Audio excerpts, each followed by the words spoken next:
योपामायतनं वेद आयतनवान् भवति। जो कोई भी जल की महत्ता को समझता है वो समृद्धि को प्राप्त होता है।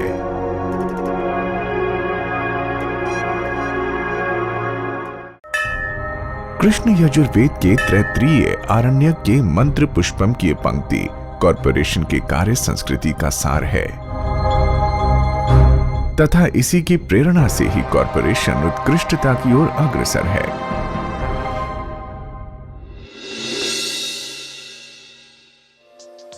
राष्ट्र निर्माण में टीएचडीसी इंडिया लिमिटेड का उल्लेखनीय योगदान है। टिहरी व कोटेश्वर जल विद्युत परियोजनाओं में 1400 मेगावाट स्वच्छ विद्युत का उत्पादन तथा पश्चिमी उत्तर प्रदेश व उत्तराखंड में 8.74 हेक्टेयर भूमि की सिंचाई से समृद्धि इसका सबसे बड़ा प्रमाण है। ये इस बात का द्योतक है कि ढांचागत परियोजनाओं की किसी भी राष्ट्र की उन्नति व विकास में महत्वपूर्ण भूमिका होती है। भागीरथी नदी पर टिहरी बांध का निर्माण उतना ही चुनौतीपूर्ण था जितना कि इस किंवदंती पर विश्वास करना कि राजा भगीरथ गंगा को पृथ्वी पर लाए थे। 1949 में टिहरी बांध की संकल्पना एक ऐसी बहुउद्देशीय परियोजना के रूप में की गई थी जिससे सिंचाई व बिजली के अलावा पेयजल उपलब्ध हो। परियोजना को भगीरथी नदी पर विशाल जल भंडारण योजना के रूप में नियोजित करने हेतु 1972 में योजना आयोग द्वारा मंजूरी दे दी गई। प्रारंभ में यह परियोजना उत्तर प्रदेश के सिंचाई विभाग द्वारा निष्पादित की जा रही थी। निधियों की कमी के कारण केंद्र सरकार ने 1986 में तत्कालीन union of Soviet socialist Republic से वित्तीय सहायता लेने का निर्णय लिया। यूएसएसआर के विघटन के बाद यह निर्णय लिया गया कि परियोजना का निर्माण कार्य घरेलू निधियों से ही किया जाएगा। इस परियोजना के निर्माण के लिए भारत सरकार व उत्तर प्रदेश सरकार के एक संयुक्त उपक्रम के रूप में 12 जुलाई 1988 को Tehri hydro development corporation limited का गठन किया गया। बांध की सुरक्षा व पर्यावरणीय पहलुओं पर तब जनता ने चिंता व्यक्त की थी। हिमालय के विषम भूगर्भीय हलचलों को समझना भी एक तकनीकी चुनौती थी और इसमें विस्थापितों समुदायों के पुनर्वास जैसा बड़ा कार्य भी शामिल था। टिहरी बांध की सुरक्षा एक बड़ी सार्वजनिक चिंता रही। लोगों का मन में इसके बारे में कई सारे संदेह रहे। 1991 में उत्तरकाशी भूकंप के पश्चात ये और बढ़ गई।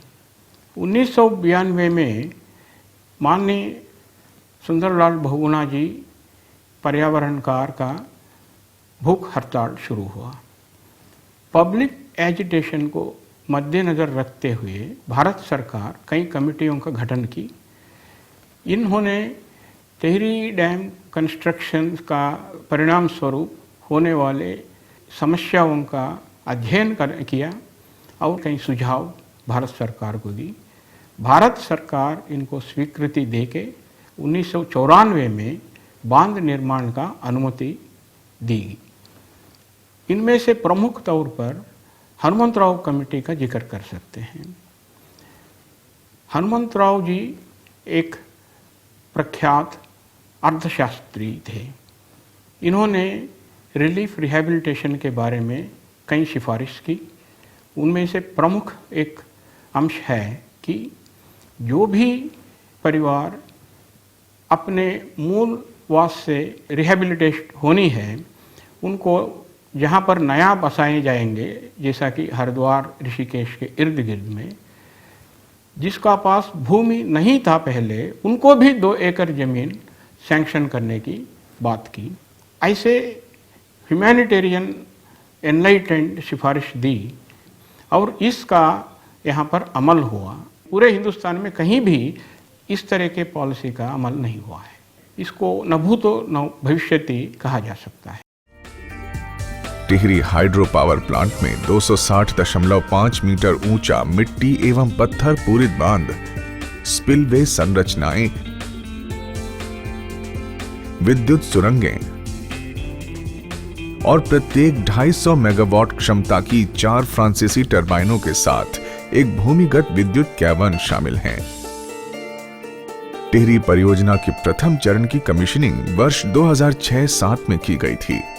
टिहरी बांध को वर्ष 2009 में चीन में international commission of large dam ICOLD से इंटरनेशनल माइलस्टोन प्रोजेक्ट का सुप्रसिद्ध अवार्ड प्रदान किया गया। टिहरी परियोजना की कमीशनिंग के उपरांत THDC लिमिटेड को अक्टूबर 2009 में मिनी रत्न PSC का दर्जा प्रदान किया गया।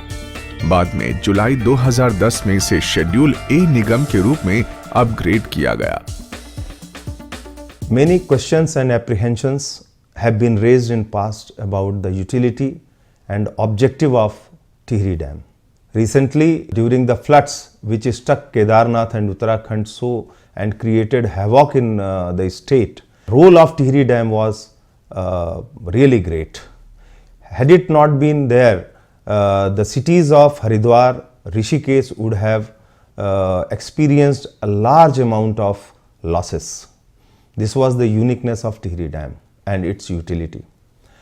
THDC India Limited is making efforts not to consolidate in the area of energy, irrigation and this sector, but with quality and with consciousness and with responsibility. Tehri से 22 kilometre downstream में भागीरथी नदी पर स्थित कोटेश्वर हाइड्रो इलेक्ट्रिक परियोजना में 97.5 metre ऊंचा concrete gravity बांध तथा प्रत्येक 100 मेगावाट क्षमता की 4 फ्रांसीसी टरबाइनों वाला सतही विद्युत गृह सम्मिलित हैं। कोटेश्वर परियोजना प्रतिदिन न्यूनतम स्टोरेज वाली रन ऑफ द रिवर योजना है। परियोजना मार्च 2012 से पूर्ण रूप से प्रचालन में है। कोटेश्वर HEP को वर्ष 2011-12 के लिए PMI India best project award प्रदान किया गया। कोटेश्वर HEP को सर्वश्रेष्ठ निर्मित परियोजना के लिए उपलब्धि पुरस्कारों की श्रेणी में 5वें CIDC विश्वकर्मा अवार्ड 2013 से भी नवाजा गया है। टिहरी जलाशय से लगभग 6.04 लाख हेक्टेयर बृहद कृषि भूमि को अतिरिक्त सिंचाई और 2.70 लाख हेक्टेयर भूमि की सिंचाई का सुदृढ़ीकरण होगा। सिंचाई के लिए उपलब्ध कराए गए पानी के कारण उत्तर प्रदेश एवं उत्तराखंड में 1600 करोड़ रुपए वार्षिक का अतिरिक्त कृषि उत्पाद अनुमानित है। टिहरी जलाशय से दिल्ली के लिए 300 क्यूसेक पीने का पानी उपलब्ध कराया जा रहा है, जो लगभग 40 लाख लोगों की जरूरतों को पूरा करता है तथा उत्तर प्रदेश के नगरों और गांवों के लिए 200 क्यूसेक पीने का पानी उपलब्ध कराया जा रहा है, जो 30 लाख लोगों की जरूरतों को पूरा करता है। इससे गढ़वाल क्षेत्र का एकीकृत विकास होगा, जिसमें सभी नागरिक सुविधाओं, उन्नत संचार व्यवस्था, शिक्षा, स्वास्थ्य, पर्यटन, बागवानी विकास, मत्स्य पालन तथा क्षेत्र में वनीकरण से युक्त नए टिहरी शहर का विकास शामिल है।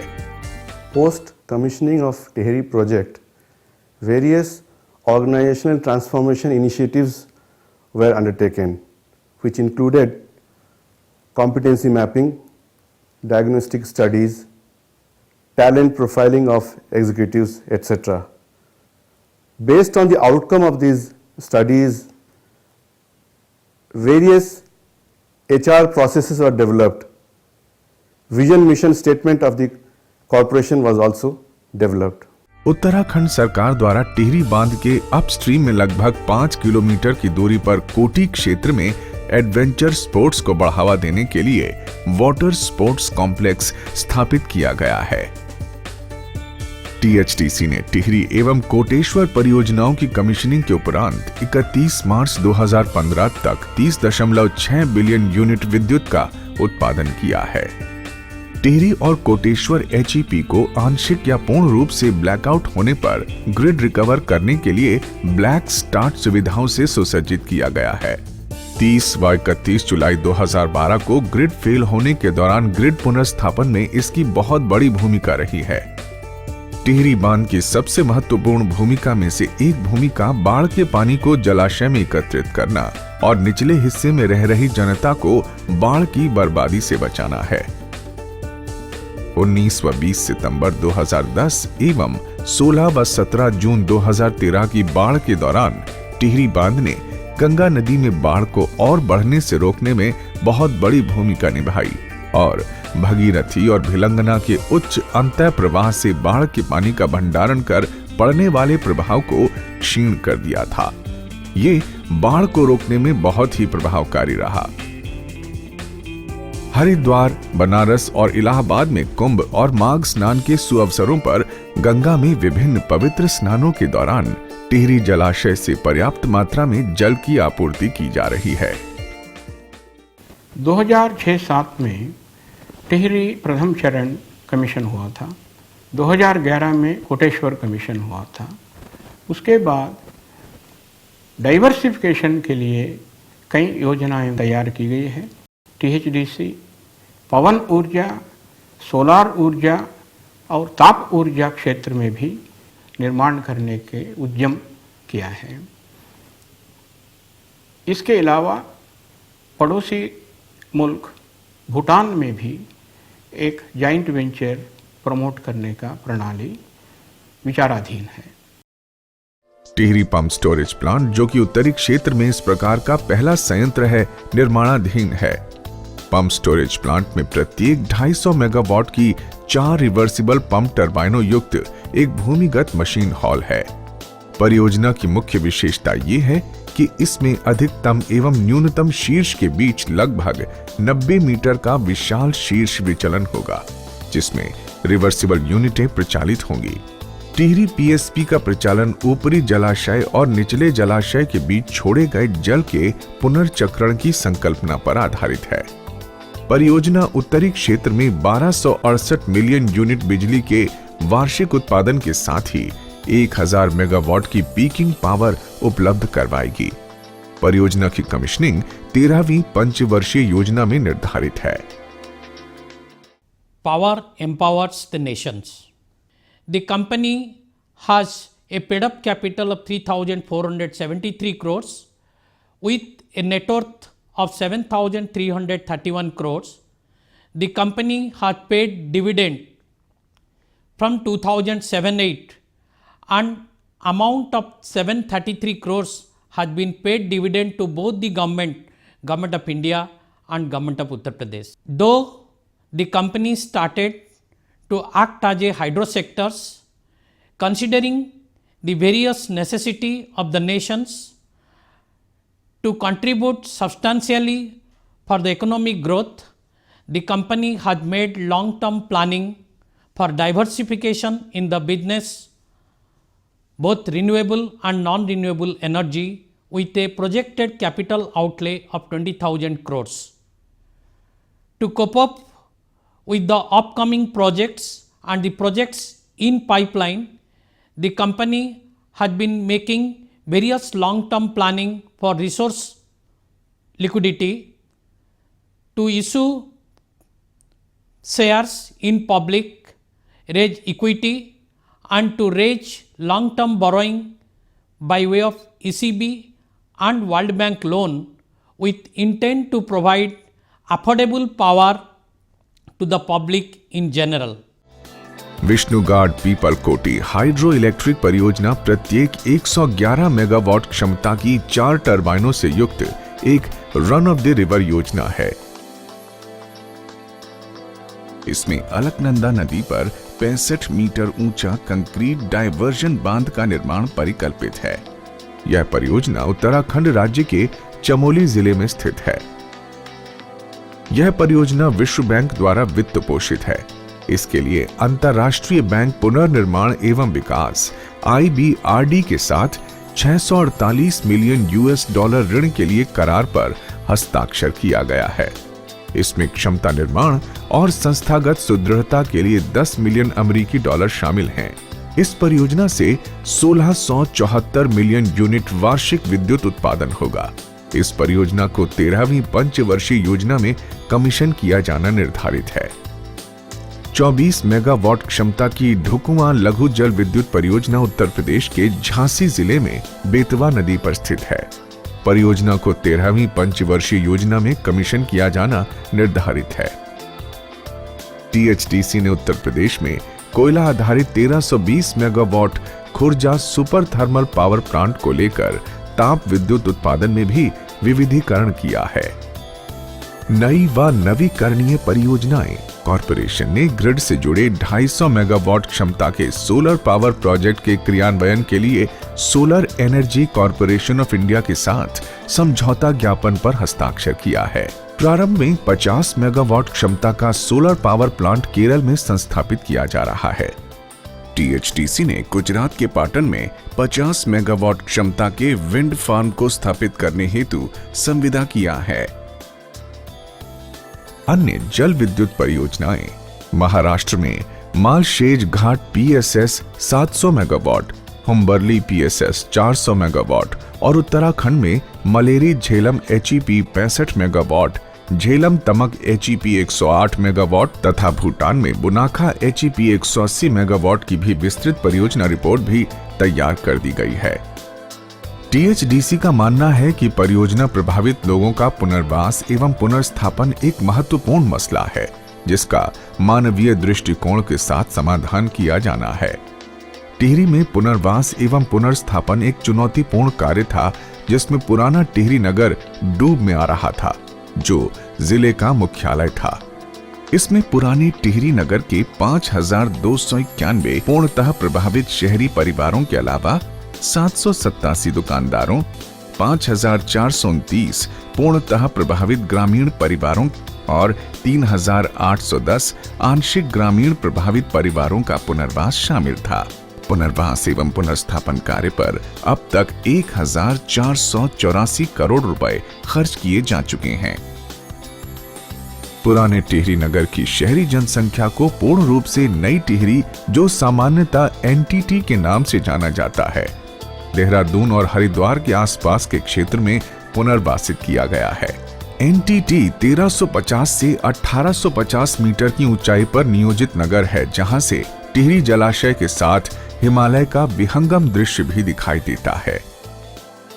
नए टिहरी नगर में सभी तरह की आधुनिक सुविधाएं जैसे विश्वविद्यालय, 185 बिस्तर वाला चिकित्सालय, वित्तीय संस्थाएं, जिला प्रशासन के कार्यालय, बाजार, स्टेडियम,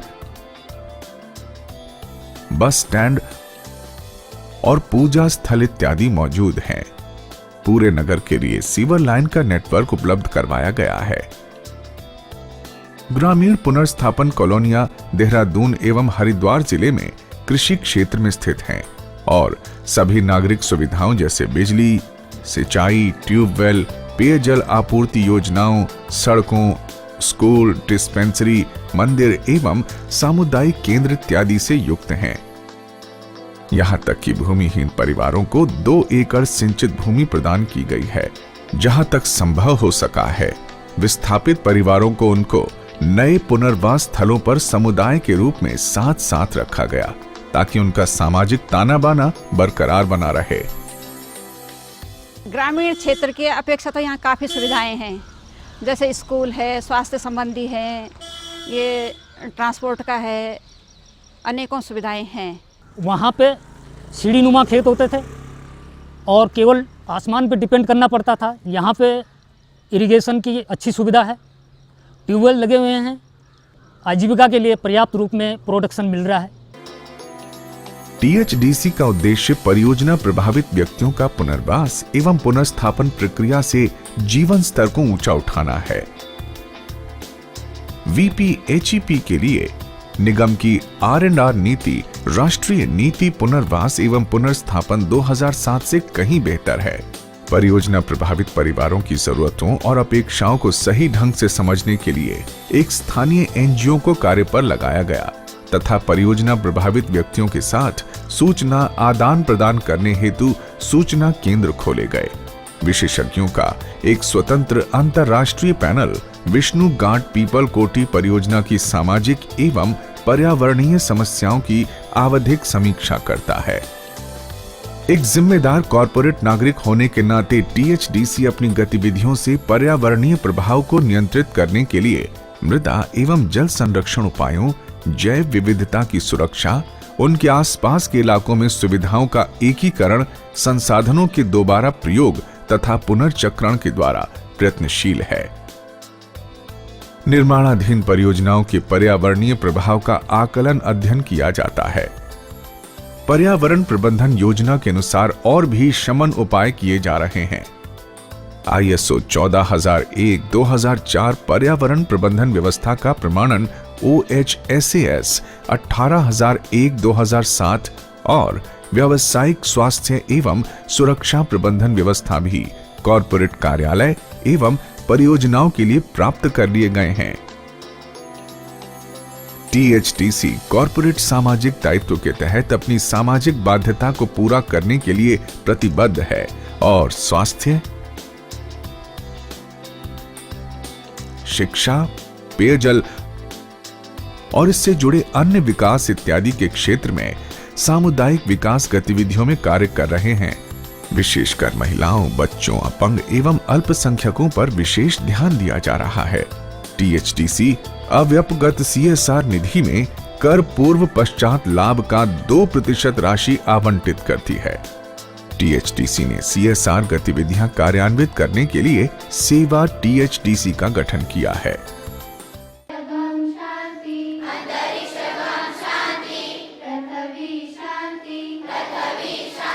THDC ने THDC शिक्षा समिति की भी स्थापना की है, जिसके अधीन अभी 2 स्कूल, एक ऋषिकेश में और एक टिहरी में चल रहा है। लगभग 650 विद्यार्थी स्कूलों में बहुत ही कम शुल्क में अध्ययन कर रहे हैं।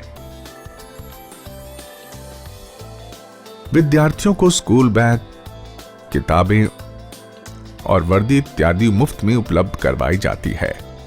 सेवा THDC सतत विकास जैसे सब्जियों की वाणिज्यिक खेती, उच्च उत्पादित मक्की की फसल, नेपियर घास, चारागाह विकास, पौधरोपण, मुर्गी पालन, स्थानीय उत्पादों का उत्पादन एवं उनकी मार्केटिंग करना, आय अर्जन योजनाएं, कृषकों, बच्चों और युवकों के लिए कौशल विकास प्रशिक्षण कार्यक्रम के द्वारा समृद्धि लाने का अभियान चला रही है। इस परियोजना के लिए उत्तराखंड के टिहरी गढ़वाल जिले के प्रताप नगर ब्लॉक स्थित दीन गांव में एक विकास अनुसंधान केंद्र स्थापित किया गया है। टिहरी, ऋषिकेश, देहरादून, हरिद्वार के ग्रामीण क्षेत्रों में आसपास में आर्थिक सुदृढ़ीकरण और सामाजिक उत्थान के लिए आय अर्जन में वृद्धि हेतु कई प्रकार की पहलें की गई हैं। विभिन्न क्षेत्रों में मानव शक्ति बढ़ाने हेतु THDC ने उत्तराखंड में 2 ITI, एक चंबा में तथा दूसरा गोपेश्वर में गोद लिए हैं। THDC ने टिहरी में THDC institute of hydro power engineering and technology का निर्माण किया है। इसमें जल विद्युत परियोजनाओं के लिए स्थानीय युवकों को मुख्यतः इंजीनियरिंग व्यवसायिकों की मानव शक्ति तैयार कर रहा है। 5% सीटें परियोजना प्रभावित व्यक्तियों के लिए आरक्षित रखी गई हैं। THDC इंडिया लिमिटेड प्रधानमंत्री के स्वच्छ भारत अभियान में सक्रियता से भाग ले रहा है और उत्तराखंड एवं उत्तर प्रदेश राज्यों के प्राथमिक विद्यालयों में शौचालयों का निर्माण करवा रहा है।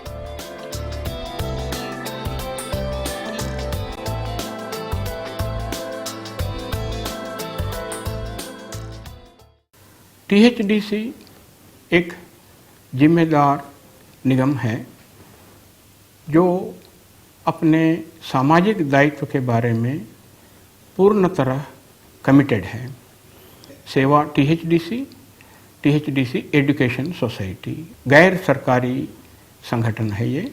इन दोनों संगठनों का जरिए हम अपने कॉरपोरेट सोशल रिस्पॉन्सिबिलिटी का काम निभा रहे हैं। प्रमुख तौर पर सस्टेनेबल लाइवलीहुड का हम प्राथमिकता देते हैं। हमारे परियोजना प्रभावित क्षेत्र में से युवाओं को चुन के उनको हम computer usage, automobile repair, catering आदि फील्ड्स में उनको कुशलता का शिक्षा प्रदान कराते हैं और उनको प्लेसमेंट भी ट्रेनिंग के पश्चात करने को कोशिश करते हैं। आज तक कई लोग अच्छे संस्थाओं में अभी तक नौकरी पाए हैं। एक सार्वत्रिक निगम होने के नाते THDC कॉरपोरेट सुशासन में विश्वास रखती है।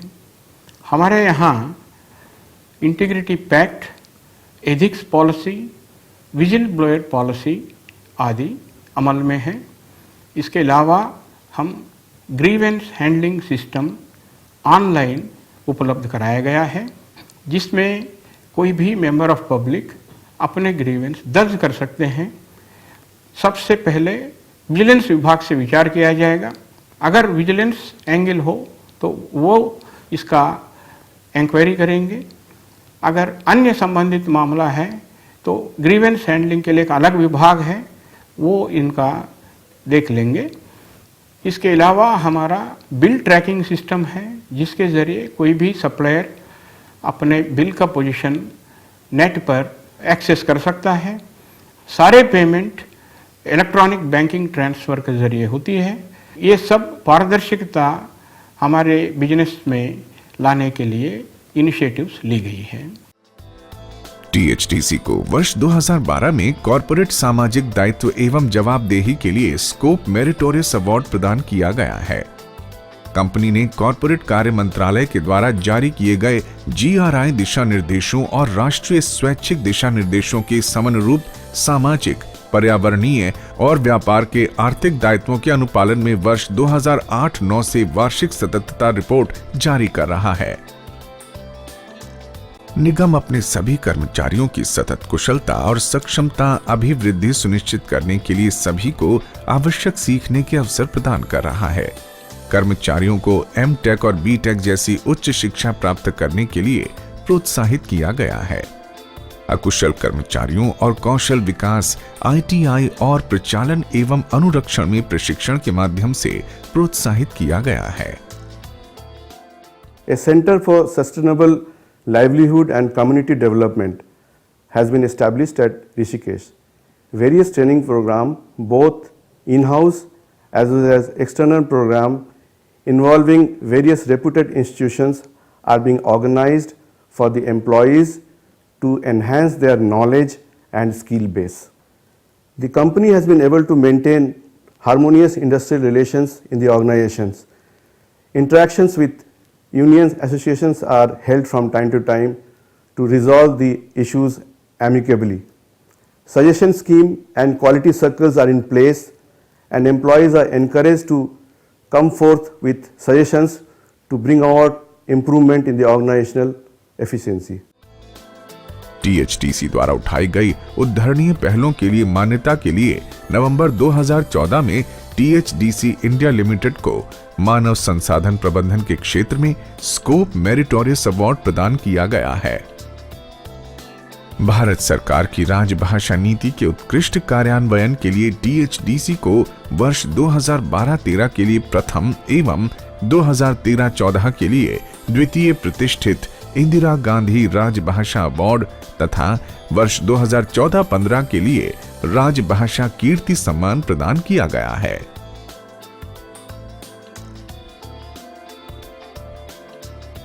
अनुसंधान एवं विकास गतिविधियों के कार्यान्वयन के लिए ऋषिकेश में एक अनुसंधान एवं विकास केंद्र स्थापित किया गया है। ऋषिकेश में एक भूगर्भीय संग्रहालय भी स्थापित किया गया है, जिसका प्रयोजन भूगर्भीय विज्ञान के बारे में समझ और ज्ञान को बढ़ाना है। टीएचडीसी में परियोजनाओं की भूगर्भीय घटनाओं एवं भूगर्भीय इतिहास और मॉडलों की लाइब्रेरी उपलब्ध है। भूगर्भीय संग्रहालय को विद्यार्थियों के लिए भी खोला गया है।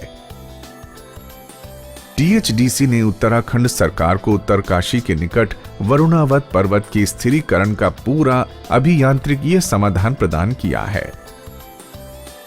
मसूरी और नैनीताल तथा उत्तराखंड के अन्य शहरों के लिए कमजोर ढलानों का उपचार तथा भूमिगत पार्किंग के विकास के लिए परामर्शी सेवाएं प्रदान की जा रही हैं। टीएचडीसी द्वारा कटरा और श्री माता वैष्णो देवी मंदिर के मध्य कटरा के कमजोर क्षेत्रों के स्थिरीकरण के लिए परिकल्प एवं अभियांत्रिकी उपायों के लिए परामर्शी सेवाएं प्रदान कर रहा है। परतापी नर्मदा लिंक परियोजनाओं और दमन गंगा पिंजल लिंक पर रिवर लिंक परियोजनाओं की 8 लघु जल विद्युत परियोजनाओं के लिए टीएचडीसी द्वारा परामर्शी सेवाएं पूरी कर दी गई हैं। टीएचडीसी ने Orissa hydro power corporation limited की वर्तमान जल विद्युत परियोजनाओं पर 3 पीएसपी के लिए भी परामर्शी सेवाएं प्रदान की हैं। धीरे धीरे परामर्शी सेवाएं टीएचडीसी का मुख्य कार्यक्षेत्र होता जा रहा है। टीएचडीसी समेकित बेसिन संकल्पना पर आधारित इंद्रावती नदी बेसिन में जल विद्युत परियोजनाओं की साध्यता रिपोर्ट तैयार करने के लिए छत्तीसगढ़ राज्य विद्युत उत्पादन कंपनी लिमिटेड CSPGCL के लिए भी परामर्शी सेवाएं प्रदान कर रही है। टीएचडीसी इंडिया लिमिटेड ने विदेश मंत्रालय भारत सरकार की पहल से प्रायोजित भूटान स्थित 2585 मेगावाट संकोष परियोजना के लिए पुनरीक्षित डीपीआर भी तैयार कर लिया है। टीएचडीसी पर्यावरण एवं सामाजिक मूल्यों की प्रतिबद्धता के साथ वैश्विक ऊर्जा संगठन के रूप में तेजी से आगे बढ़ रहा है।